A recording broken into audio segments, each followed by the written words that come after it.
a conductive wire, and you were so electric. I had no say when you came so near, and just passed right through me. Hey everyone, welcome to Geekdom is Back. I'm your host, Deanna Chapman, and I am joined by Jacob Tender. It has been quite some time, Jacob. How are you doing? I'm good. Thanks for having me back. Of course, and today we're talking all about Gravity Falls, which is a show that I knew absolutely nothing about before Jacob told me that he would be interested in doing this podcast. So thank you for that recommendation. It worked out well. Welcome. You said that you were going to have this done by like next week or something, but then you finished early. I imagine that means you like the show.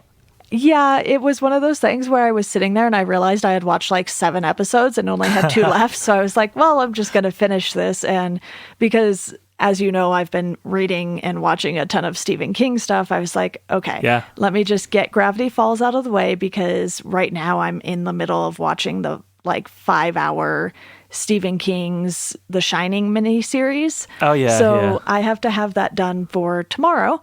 I have 1 disc left of the 3, and wow. I am in the middle of reading the 4th Dark Tower book, so I'm trying to get ahead on that stuff, but I got so far behind on the Stephen King stuff, I was like hurrying to get through these books, and I was like, okay, I have 5 weeks in a row for Chat Cemetery where it's just TV and movie stuff. So let me just crank all of this stuff out. And especially with everyone under quarantine right now, maybe by the time you hear this, things will have gotten better since it'll be out a few weeks from now. But I think it was just sort of the perfect time for a show like Gravity Falls too, and for just cranking out the podcast since everyone's home.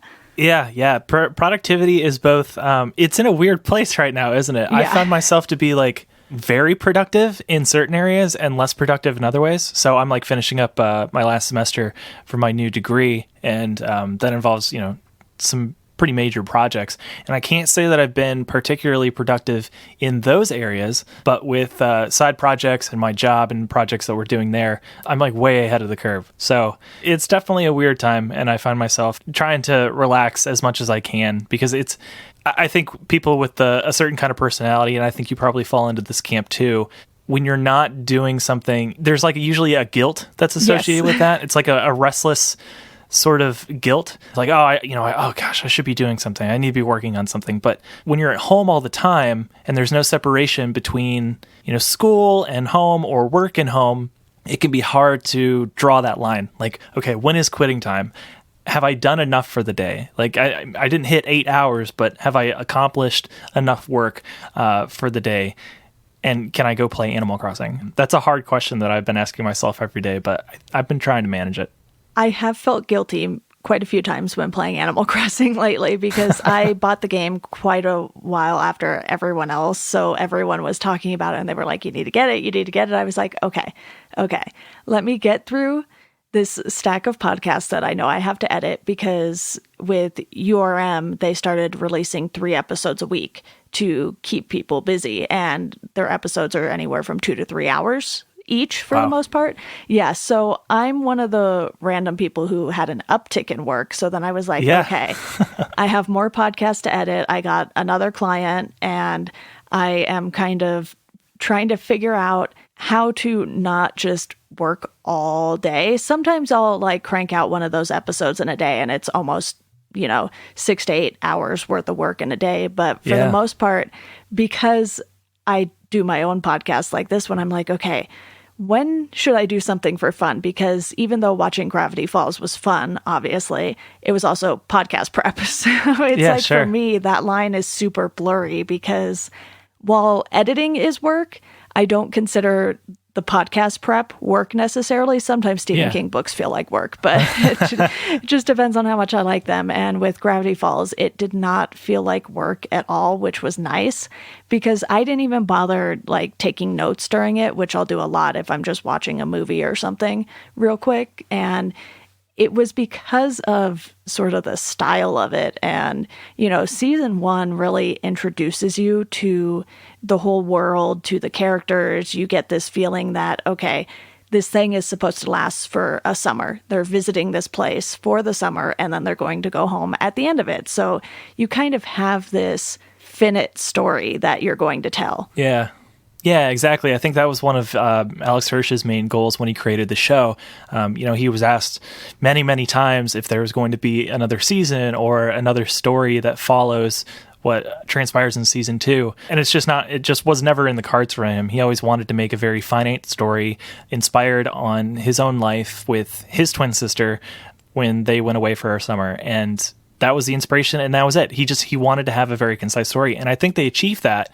And what they did with that show is just so unique. It's so endearing. I came to the show pretty late. It had already finished. I actually came to it when Disney Plus was released to the US. Okay. I signed up, and day one, I'm like, okay, let's watch some Disney. And the first thing that I gravitated to was this Gravity Falls show, which people have been gushing about for years. And, I think my thought towards the show prior to having seen any of it was probably the same to most people, which is that this is a child's cartoon, and it's probably not for me. I don't think that people disregard cartoons in the way that they used to. I mean, The Simpsons has been, present for a long time, and Futurama and Rick and Morty. There are a lot of adult cartoons, but this one looks very childish, and in a lot of cases has very childish themes, but there are a lot of very mature themes as well. And there's just this underlying mystery to it that draws you in, and I couldn't get enough of it. I absolutely love the show, and I'm glad that you did too. And the fact that you got through it so quickly made me pretty glad. And I'm sure we'll kind of walk through the show season by season, but just as an initial reaction, were you sad? Did you feel sad when the show was over? You know what? I did. I was like, oh, okay. Yeah. They actually are leaving. Yeah. I was hoping that, okay, maybe they just stay and do their thing. But it's like, okay, they're 12 in season 2. They turn 13. So it's like they have to go back to school. It's not like one of those things where they're just going to live with Grunkle Stan forever and not see their parents at all. Because what I did enjoy was the fact that you don't really get to know about their home life. It's just like, hey, this is our summer. This is a time for us to do our own thing. And you don't need to know anything about the characters from when they're at home with their parents, because you learn everything you need to know about their personalities and who they are as these preteens turned teenagers just through the stories that happen over the course of this one summer. Yeah, exactly. And that was another one of Alex Hirsch's main goals in the writing room, which was that he wanted to, every episode had to have, a couple of different beats. They had like a synopsis for every episode. They would, decide what characters were going to be in it. But in every single episode, his goal was that you learned something about one of the characters, whether it be one of the main characters like Dipper and Mabel or one of the side characters. You had to learn something about the character during that episode. And I think that plays into the bigger picture of why Gravity Falls was so great, and why you get that emotion of feeling so sad that it's over when the final season rolls, because it's just masterful storytelling and world building. You just feel great when you're in Gravity Falls. At first, it's just like this kind of weird town, and you think it's going to be kind of like a Scooby-Doo Monster of the Week cereal sort of thing, but it evolves to so much more than that. And story aside, all of the antagonists and the plot devices aside, it's just such a cool little world with all these, little characters that come in and out. And it just feels like this place that very well could exist in its own absurd way. And I just really enjoyed that. And I don't know, as much as I wish that there was more, and there are comics and things, side pieces of canonized lore and all that fun stuff. But as much as I wish that there was more, there's something I really enjoy about that, finite story. It actually kind of reminds me a bit of Over the Garden Wall. Did you ever watch that? No. It was on Cartoon Network. It's a great little miniseries. I think maybe it's like 4 or 5 episodes. It's really short, but it just tells this really small story about these 2 brothers who find themselves in a magical world where there are these really high stakes consequences, and they just kind of fumble into it. But the story and the themes are so mature for something that was on Cartoon Network that it was almost unbelievable. And it's found this cult following. Every year I like to carve a pumpkin that has the little characters on the front. it reminded me a lot of that. It shares a lot of the same kind of mysterious beats with lore, but, based around children who are learning about themselves. And so when you said that, the first season is very much, well, the whole show is really just about learning about all the things about Dipper and Mabel that are important to tell the story. We're learning it as they learn it. They're finding out a lot of things about themselves and each other and their relationship with each other. And you see that grow over the course of the show. And man, this is a great show. This is really good. It really is. And one of the things that I loved about it was just how it all comes together, because you're in this more remote town in Oregon, and you can tell that it's kind of just a hodgepodge of different people who were kind of outsiders, is what it really seems like. And you have, the lumberjack family, which is Wendy's family. You have Dipper and Mabel, who are nothing like Stan. And then you have Zeus, who lives with his grandma. And, you don't really find out more about Zeus until season 2. But in season 1, just how they introduce all of the characters, and even though some are more prominent in season 2 or introduced in season 2 ultimately, you really get a sense for what this town is like and what weird things are going on. You have early on when one of the gnomes is trying to marry Mabel, and then you have little Gideon trying to marry Mabel, and everyone's trying to marry this 12-year-old girl, and we don't really know why. Yeah. But it's just so funny. And it's not one gnome, it's a whole bunch of gnomes. They're all trying to marry. the whole group there. They're just like Queen Mabel. Yeah, season 1 had a lot of characters, and I think, I listened to after I watched the show, I found somebody had uploaded a pirate feed of all of the commentary audio for all the episodes. So this is just audio that you could play on the Blu-ray or the DVD while the episode's playing. And it has Alex Hirsch and some of the voice actors and the writers talking about the episode and how they were developed. In listening to that, you learn a lot about how the show and the characters were, in some cases, accidental. So you've got characters like Old Man McGucket, who is he's like the crazy hillbilly in town. Yeah. In the first season, he's just this wild, zany character. And for the first couple episodes, he was just a one-off. But as the show develops, you learn that Old Man McGucket really plays deeply into the story of Gravity Falls, and that was something that was developed later on. And there's a lot of that.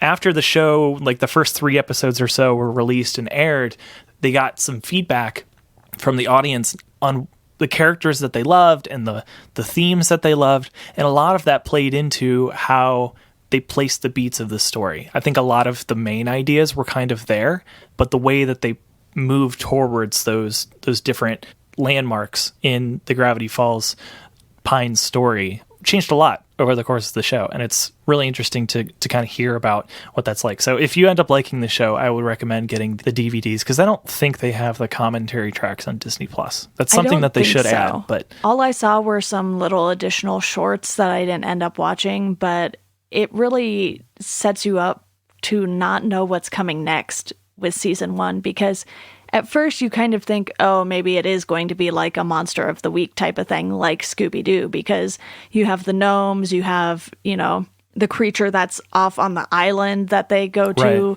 right off the bat, and you're like, okay, even if that's what it was, I still would have been able to get into it, because I think that place was just so interesting. But the way they took those ideas and incorporated them into a bigger picture just worked so well, because the overall theme of season 1 is kind of Dipper and Mabel settling in. Dipper ends up having this crush on Wendy, and you learn that Zeus and Wendy, even though they might not necessarily like working, they're still pretty loyal to the Mystery Shack. And the Mystery Shack is just such a great name in general, because you see how Stan is just trying to get money from tourists, and he doesn't really care how he goes about it. But then Dipper is really into the actual mystery surrounding the town, so it kind of has this double meaning by the end of even just the first season. Yeah, well, as you learn more about what Grunkle Stan is sort of hiding, that Grunkle Stan knows about everything that's going on. to a degree. Like he Yeah. knows that there are paranormal things. So he's publicly, he's a bit of a cynic. There's a lot of facets to Grunkle Stan. He is like the carny showman who is trying to make a buck by convincing all of these people, these tourists to Gravity Falls, that all of this stuff is real. All this mystery stuff is legitimate and worth paying money for. But privately with his family, he puts on a different front, because he's trying to convince them that nothing is real. Like none of it's real. It's all just it's a sham. And he's just, this is just the way that he makes his buck. But then privately, with just himself, he's like working furiously on this project to, solve some of these mysteries and bring back his brother from this, other dimension or whatever it was that the portal that he's trying to fix. So there are these different elements, and you're trying to figure out what's real, and you kind of, as the viewer, are coming at the show usually from the same point of view as the kids. Yeah. There's usually some dramatic irony where you might know that something's coming. It is a children's show, after all. It's not completely suspenseful, but in most cases, you're coming into each situation with Dipper and Mabel, and you're learning things as they do. And that makes you come really close to these characters. You just feel very attached because you're invested in their survival and their relationship together. And then also trying to figure out what the heck makes Gravity Falls so damn weird. Yeah. Did you feel that season 2, though, had a step up in quality? Yeah, it's weird. One of the primary writers, I think, left after the first season, which was kind of a shame because I liked a lot of the stuff that person worked on specifically. Okay. But I think because by then they had set up so much of the story, I think it worked out. And I think overall I did enjoy season 2 more because there were more story beats. But I don't know. I think it's a good mix. I think over the course of 2 seasons, there wasn't so much dramatic change that you could really tell a difference in writing staff. And that's another great thing about having a show that's so concise. It's, it can seem more solid throughout the whole thing rather than going into 8 seasons and obviously having your highs and lows. I think overall it was just very, very solid. I think with season 2, there were more consequences to Dipper and Mabel's actions, because in season 1, it really feels like, they're just sort of feeling things out, trying to solve these mysteries in this, by using this journal that Dipper found. And the stakes aren't really super high in season 1, but in season 2, once Dipper and Mabel find out what Stan has been up to, and they find out that there are 3 journals, and they're kind of battling head to head with Lil Gideon, and even Pacifica Northwest is a rival for Mabel in this. It really feels like there's a lot more at stake by the time you hit, those last 4 episodes that tie together. Yeah, in the first season, remind me, did Bill Cipher make an appearance in season 1? Honestly, I watched it so quickly, it's kind of hard to separate, right? Yeah, that was another character that just sort of manifested itself after the show had been released for a while, because there was like the iconography in the books. And if you watch closely and you really read into the Gravity Falls lore, there's a bunch of hidden messages throughout the show, not just like in the illustrations and stuff, but at the beginning, there'll be like a flash of something that's only up for 2 frames. And you'll have to record in your DVR if you want to go back and pause it and then decipher the message. There's a lot of that fun stuff, kind of meta stuff that Alex put in there for the fans to really dig into and invest in. But yeah, the first season, Little Gideon was introduced, the Northwest were introduced, and they were just sort of childlike rivals, foils to our heroes. Yeah. But in the second season, as the story expanded for Dipper and Mabel, it expanded for everybody in the community. It wasn't just like they're dealing with everything. The entire town, in a lot of ways, had to come to terms with things that are going on and work together to figure stuff out. And Pacifica Northwest is probably one of the most dynamic characters in the whole series, because they really changed her up. She was a pretty flat and shallow character at the start, but by the end of it, she really redeemed herself. And there's a lot of good lessons to the show. I think it's a great show for kids and one that adults can enjoy too. But yeah, I see what you're saying with the difference in season 1 and 2 and in the stakes and the characters and how they kind of interplay with each other as the greater Bill Cipher story sort of expands. He did appear in season 1, but it was the penultimate episode. So it was sort of that 2-part finale where Gideon's trying to kind of take over the town, and that kind of gets us to season 2 because he's taken the mystery shack at that point and he's had help from Bill Cipher. So that kind of plays into Bill having a bigger role in season 2. I still love the idea of little Gideon in prison. Yeah. He's like a small man-child in actual prison. It's pretty funny to me. But yeah. It's good. All of that is very good. Bill Cipher, the voice is very, very interesting. Alex Hirsch does a lot of the voices for the show. Yeah. And he does Bill Cipher, but the effects that they did on it was like, it's higher pitched and it's manic in a way, but the processing on it, whatever like vocal fry doubling kind of thing that they did on the voice actually is sort of unsettling. It's kind of scary. Yeah. You can really tell that Bill Cipher is the ultimate villain in this just by the voice. Lil Gideon has sort of this annoying voice, and every time he's on screen, you're just like, please don't talk too much. Please don't talk too much. Yeah, he's a nuisance. He's more like Team Rocket to Ash Ketchum. You know what I mean? Like he's just he's always there. He just keeps popping up. He's kind of annoying. But some of his story gets pretty good. I like the bit with like his dad running for mayor. Yeah.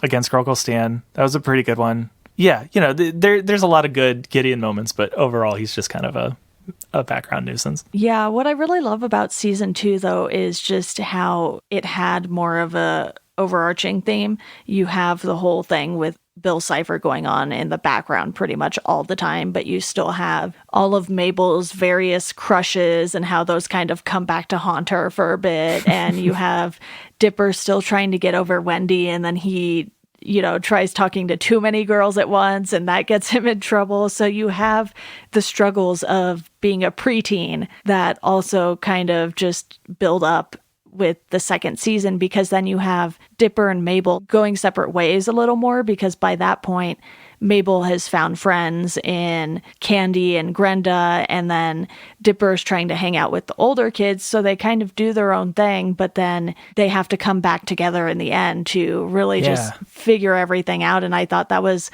really nice, because as someone who isn't a twin and doesn't have siblings at all, it was something that I felt like I had at least seen with friends of mine, because I've known, several sets of twins, and for a long time, it's like they do everything together, and then they have to figure out how to do things separately. Yeah, there's a lot of push and pull with that. Like you said, with, each of them finding their own groups of friends, that's interesting. And of course, with Dipper being in love with Wendy, he wants to hang out with the older cool kids and all that. And there's always tension between those friends, but they play into that even further. They keep pushing that idea that the twins are really, they have to figure out what their relationship is going to be like going forward, because it is hard to maintain the same kind of relationship once you get into your older years. And when they introduced Stanford Pines, Grunkle Stan's twin brother that was sort of lost for a long time, you get to see their relationship play out, because they were twins as well. So you get to see flashbacks to how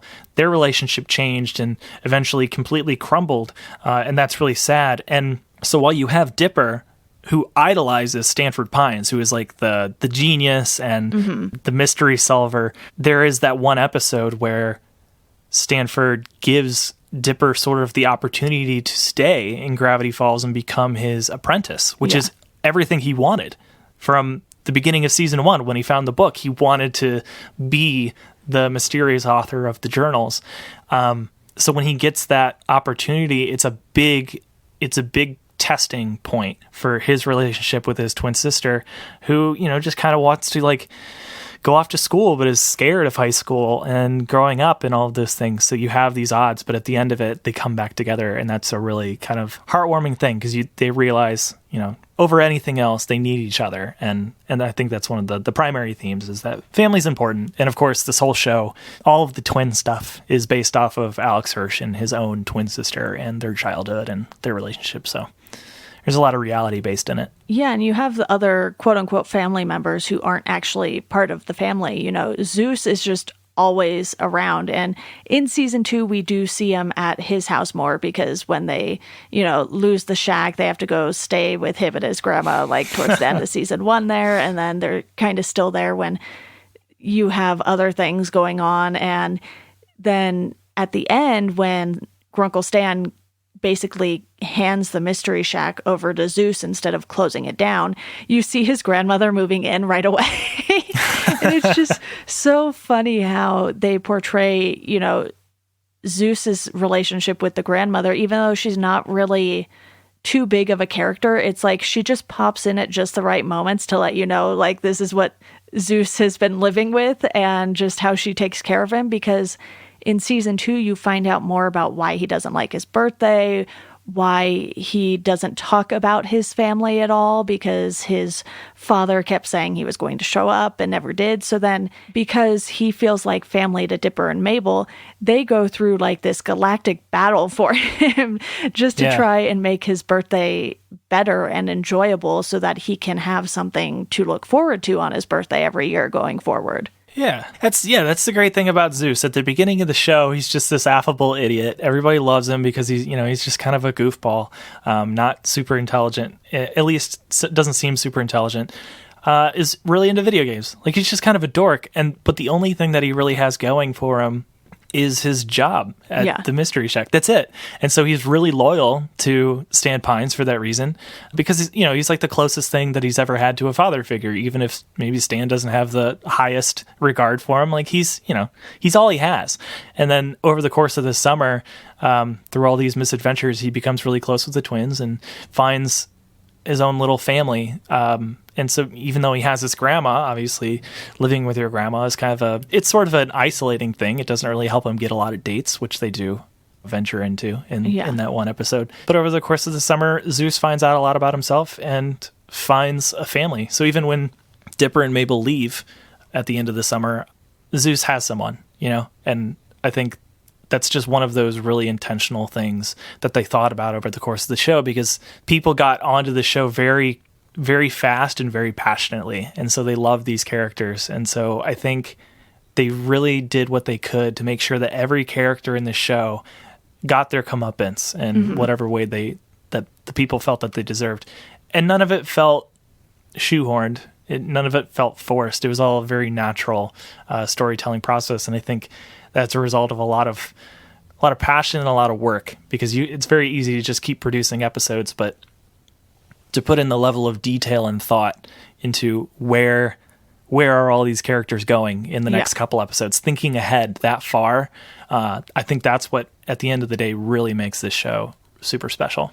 And they didn't need to do all of the character growth in season 1 for that to work, because like you said, at first, Zeus is kind of just this guy working at the Mystery Shack. Same with Wendy. They both work there, and they're kind of, doing their own thing. Zeus is this sort of weird, funny guy, and Wendy's the cool kid with the cool friends and ditches work every chance that she gets. So you didn't really have a ton of character growth for those two until the second season. And with Wendy, you sort of see what her life has been like, because she's like, oh yeah, my dad made us do like apocalypse training. It's just all these things that come in handy down the line that we didn't need to know about in season 1, because there was nothing as drastic as Bill trying to rip a hole in the galaxy and, take over the entire city and Earth or whatever he was actually trying to do. It's funny how the stakes get raised for these kids. Like, they think they're getting sent away to their old uncle's house, and then they end up having to work for him, and it's kind of like, this is going to be such a crappy summer.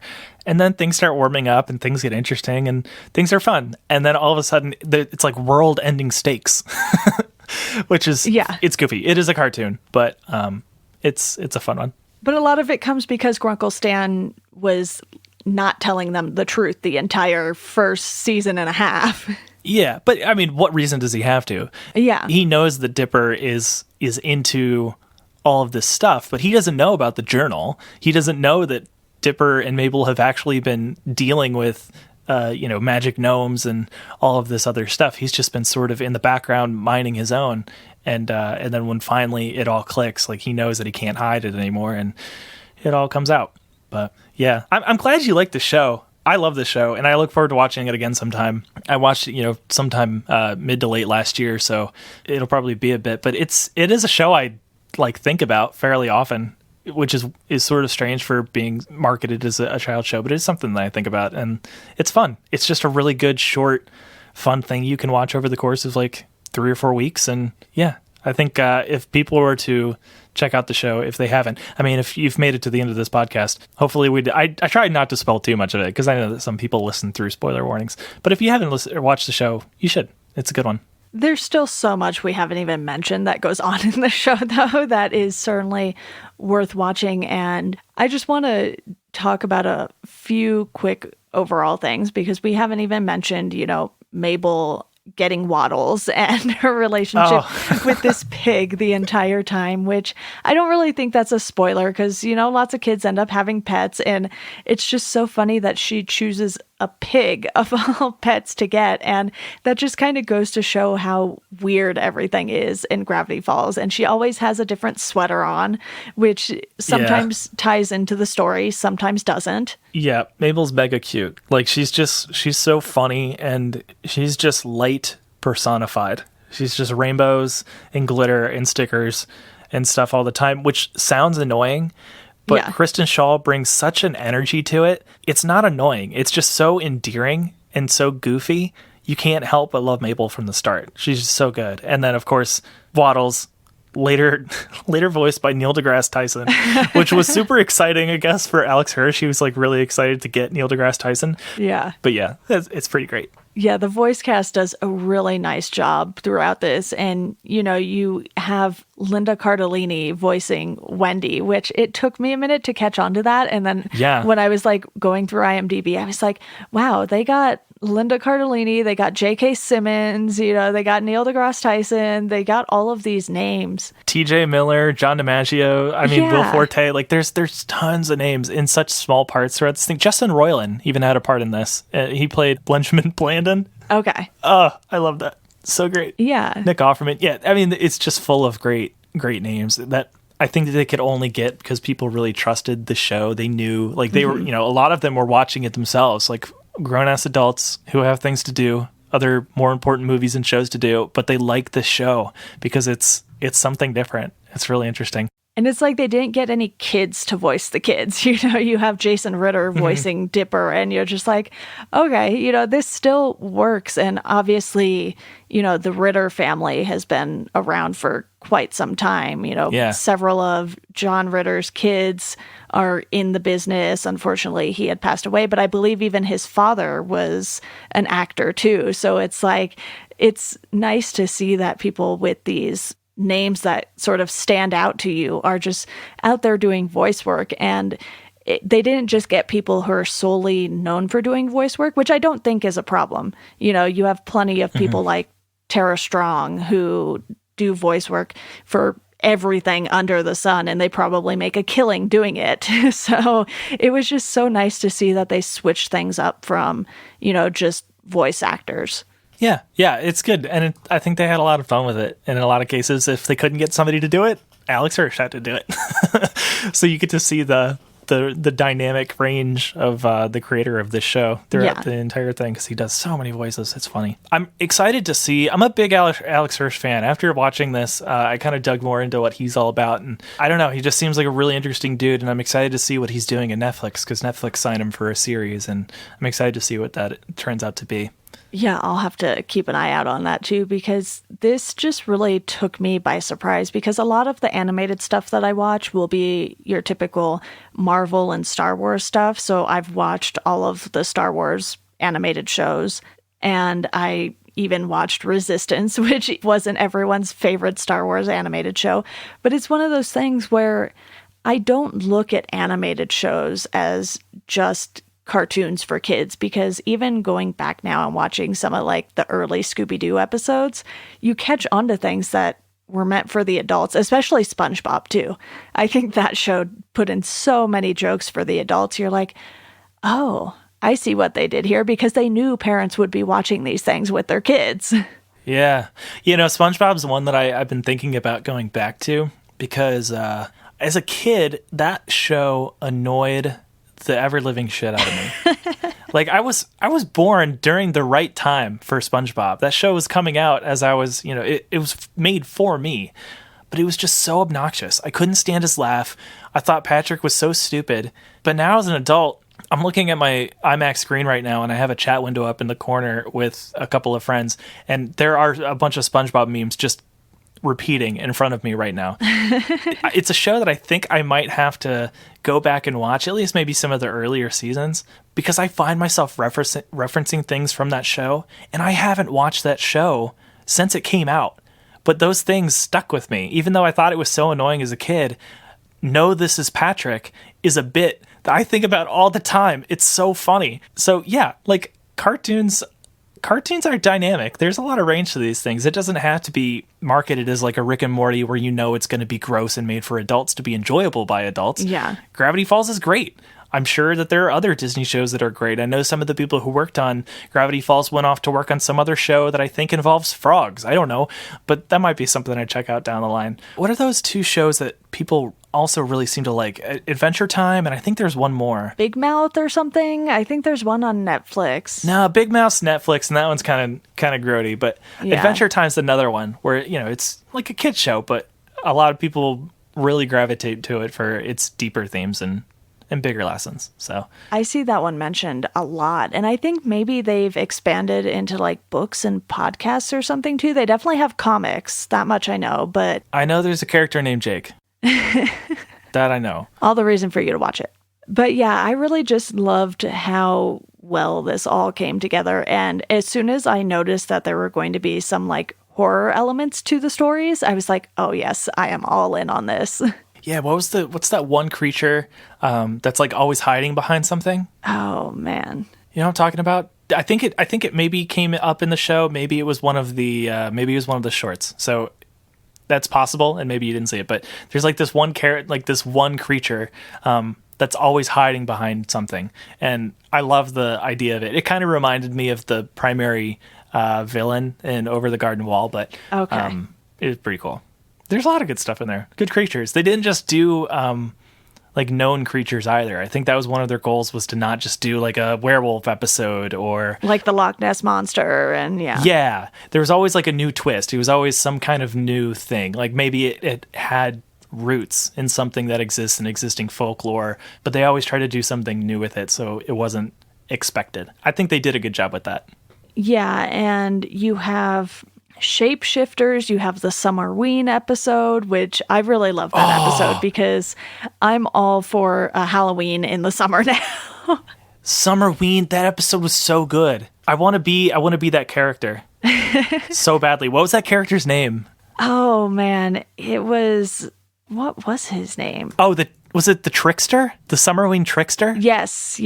So good. The character design for the Trickster was a little reminiscent of the Scarecrow character design from Batman the Animated Series, which is another fantastic animated show that I think has inspired a lot of animated shows that have come after it to be for both children and adults. Yeah, for sure. The Summerween Trickster, amazing character. I love him. I want to be him for Halloween. He was voiced by Jeff Bennett, who played a character called Candlejack in the cartoon Freakazoid, which I absolutely adored as a kid. And Candlejack was my favorite villain in that show too. So it's also kind of a creepy supernatural villain. Candlejack had like a burlap sack over his head and looks like a ghost. Oh, yeah. You'd know him if you watch the show, you'd recognize him right away. But yeah, Jeff Bennett's great. He plays two of my all-time favorite animated, Halloween-y type villains, Candlejack and Summerween Trickster. So good. What a great episode. Yeah, that one really stood out to me. I was like, yes. And also, a lot of great references in this show. And one of them was in that episode. So at the end of it, the Summerween Trickster sort of evolves into this like bigger gelatinous monster, which is a huge reference towards Spirited Away. Like it's basically the same character as No Face in Spirited Away at that point. Yeah. I thought that was a really cool, fun thing too. That's a nice catch. I totally didn't catch that. It's been forever and a day since I have seen Spirited Away, though, and I did not mean to make that rhyme, but I did. So there we go. Yeah, that was a good one. Thanks for reminding me that. I got to put that on my my Halloween playlist with Over the Garden Wall. That episode in particular is really great.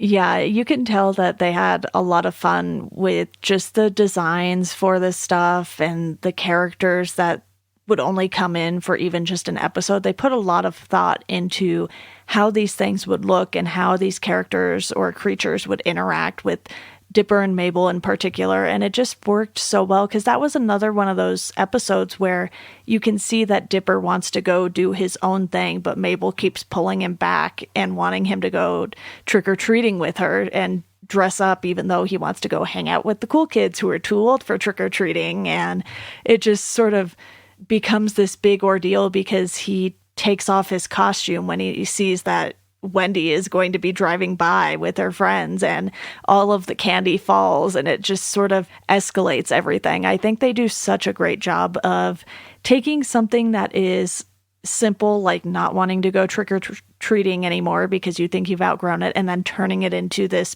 big, terrifying creature story. Yeah, I think you're right. Well, do you have any other thoughts? Do you have a favorite character from this? Or is this just something you love as a whole and that's that? I mean, apart from the Summerween Trickster, I just love Dipper. He's so good. Yeah. I love watching him throughout the whole thing. Like, both Dipper and Mabel are super fun. I like them both, but Dipper in particular, I really identified with, so much so that I am cosplaying as Dipper in my game of Animal Crossing. The first thing I did, when I could get the Ultimate Designer kit was I designed Dipper's hat, which I put on, and I have a little outfit that looks a lot like his. I haven't been able to find a vest yet. I want the same kind of like, Pacific Northwest vest that he wears, but I have something that's pretty close, and I enjoy running around as Dipper and running through the woods and trying to find critters. It's fun. Yeah, I feel like if I were put in this situation where I had to go to this kind of city for the summer, I would certainly be 1000% like Dipper. Yeah, he's awesome. He's great. Everybody's great. All the characters are really good. Even like Mabel's friends, the teens, like they're all very good, and there's just a great balance to the whole town throughout the whole thing. And yeah, I don't know. I could gush about the show forever. I'm glad that you watched it and we could do this. It's not often that I get to come on the show and gush about something, but when I do, it's usually about something that I'm very passionate about, and this is one of those shows that just really got me, and I was surprised by it because I didn't think I would love it as much as I did, and I'm glad that I gave it a shot. I am very glad that you recommended it. So, I will always take your recommendations into consideration because I think a lot of our tastes are aligned as far as quality of animated shows goes, at least. Yeah. I'll dip my toes into Adventure Time at some point, and I'll let you know if it's worth watching. Okay. Good to know, because it'll be a while before I can get to another show. Thankfully, because this was only 2 seasons, I was like, okay, I know it's done. I know it's not coming back. I can get through this and not feel obligated to watch, 5 more seasons of it or something. Yeah. I think that's what makes it a really good and easy show to pick up on. It's not going to take you very long. Absolutely. Well, Jacob, thank you so much for coming on to talk about this. I will not wait nearly as long to have you on again, hopefully. Yeah, I'm sure most of that's on me, but I appreciate that. All right, everyone, that does it for this episode of Welcome to Geekdom. If you want to support the podcast, you can do so through our Patreon. You can sign up for $1 a month. That'll get you a thank you on the show. $2 a month, you get to pick a topic that myself and a guest will discuss on the show. For $5 a month, you can join the Welcome to Geekdom Slack group, where you can talk to myself and various guests who have been on the show. If you want to follow us on socials, you can do so at GeekdomPod on Twitter and at Welcome to Geekdom on Instagram and Facebook. If you feel inclined, please do give us a review on iTunes, wherever you listen. It really does help the show. And as always, thank you for listening, and we hope you enjoy the rest of your day.